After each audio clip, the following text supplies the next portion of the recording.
Welcome back to Bloom. Meghan Markle had a fairy tale wedding. So what went wrong?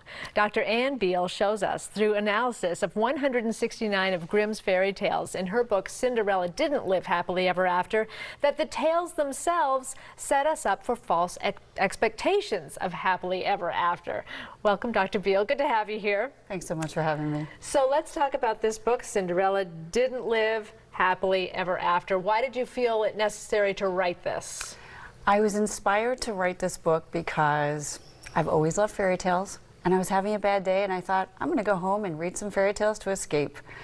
As I was reading them, I thought, wow, these are actually fairly instructive. They give us some serious life lessons to ponder. So I thought that I would analyze them, and my firm analyzed 169 of them. Wow. We use statistical methods to determine what some of the underlying messages are in these tales. Well, let's start with Cinderella. Why didn't she live happily ever after? You know, we always want her to, for sure. And the reason she didn't live happily ever after has to do with three reasons. The first reason is that she's bringing less to the relationship than the prince. He has wealth and status and power. He has a title. He could one day be king.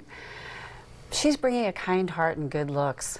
And researchers know that when there's an imbalance in the resources that people bring to relationships, the person who's bringing less has less power and less control. So that's the first reason she didn't live happily ever after. The second reason is because I don't think she really knows what she's getting herself into.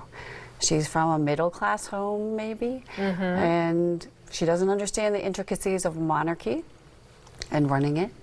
And I think she would feel much like Princess Diana did when she joined the monarchy. She often felt very overwhelmed and didn't realize what she was getting herself into. Right. And the last reason, I think, is because she has punctuality issues. So how much do fairy tales influence us as children? I think they influence us a lot, actually. I think that if you actually make a Google search of, you know, princess wedding gowns and things like that. In fact, Disney has just launched some princess wedding gowns.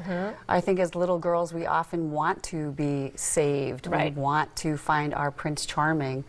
And I think we have that expectation set for us fairly early on in life. Right. Is happily ever after even realistic? I think it's realistic, but I think that happily ever after is not about finding a prince and being saved. Exactly. I know that. I hate when I hear that. I have to find my Prince Charming.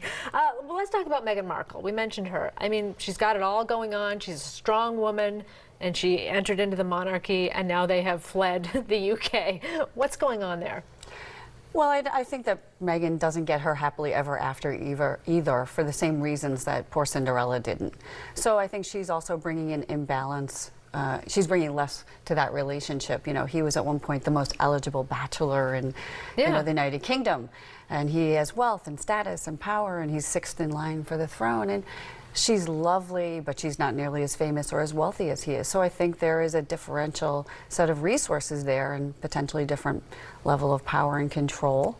And I also think she didn't really understand, I think, the intricacies of the monarchy like he did. Right. And so I think her happily ever after has eluded her because I think that the reality is she has less power and control, and I think she's often overwhelmed. And if you take a look at the ITV interview where she says, not many people have asked how I'm doing, and I've been pretty overwhelmed. Do you think now that they've separated themselves from the institution that things are going to really get a lot better for them?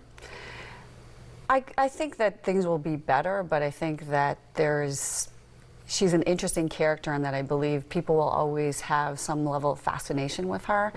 And I think it's possible she may be, quote unquote, blamed for taking him away from the family, from the United Kingdom, from the monarchy. So I think there's a lot that's going on there. I think that she's been quite hounded by the paparazzi and has been treated very differently than, you know, basically other women who are in that position. Right. So I think we should all remember, I think Harry is as happy to be away from it as she is. Possibly, maybe yes. More, maybe more. Possibly. 169 fairy tales you studied.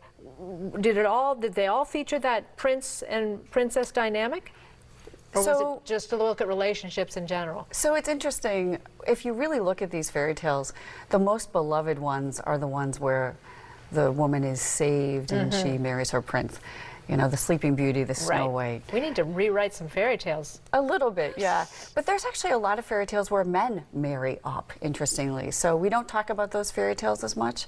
But what we found interesting was that when men marry up and marry princesses and queens, they typically do so for feats of bravery and their intelligence, whereas women typically marry up mostly based on their appearance.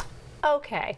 We can change all of that. Your book is Cinderella Didn't Live Happily Ever After, and it is available on Amazon. Thank you, Dr. Beal. Thanks so much for having me. We'll be back with more Bloom right after this.